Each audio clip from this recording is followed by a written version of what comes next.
That's right, Kit Makabahan. The election was a success with a high voter turnout. Candidates worked hard during their campaigns, presenting their platforms and engaging with students to gain their support. But now, the votes have been counted and we have the official results.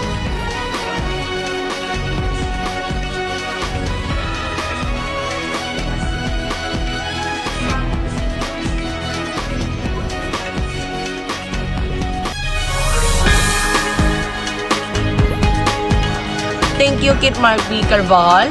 I'm here with the students who just finished voting and they're excited about the results. Let's hear their thoughts. Hi, what did you decide to vote in this SSLG election? It's my first time voting and I wanted to make sure my voice is heard. I believe this election is important because our student leaders help us decisions that affect us all. That's great to hear. Let's talk to another student. Who did you vote for and why? I vote for Reyna Dahlo because I believe in their leadership. Their platform focus on student concern like better school and events and more academic support. So I trust them to make a difference. That is interesting. Now let's get a different perspective. Do you think these leaders will help us in the future? I hope so. Just one leader will listen to the students and take action and not just make promise during the campaign.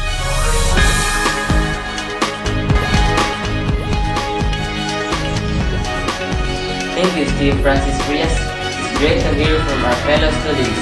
Now, let's move on to the most awaited part, the election results.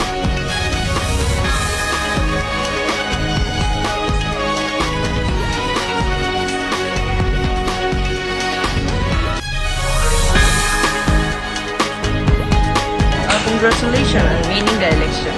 How do you feel about the being chosen as the next SSLG president? I'm really honored to have this opportunity. Saying thank you to everyone who trusted and supported me.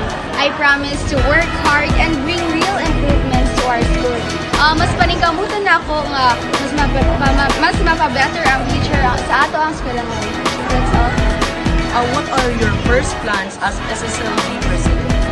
One of our priorities is to create more student activities and address the concern raised during the campaign.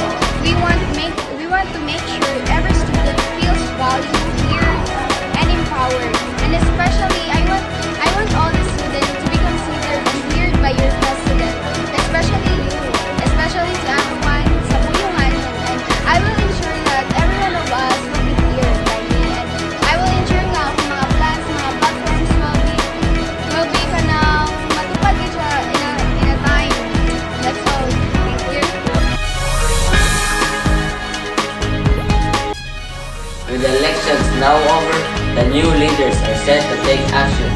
But what do students expect from them? Let's hear more opinions.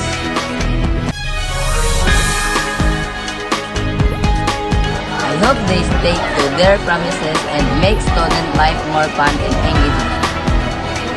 I think they need to focus on real issues like academic support and mental health programs for students.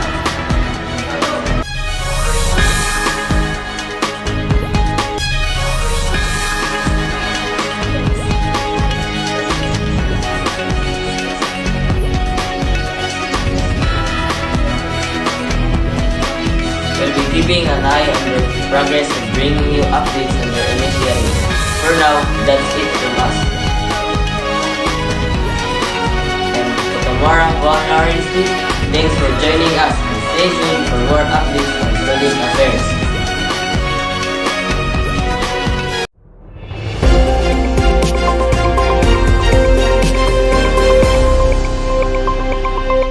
Audio Jungle.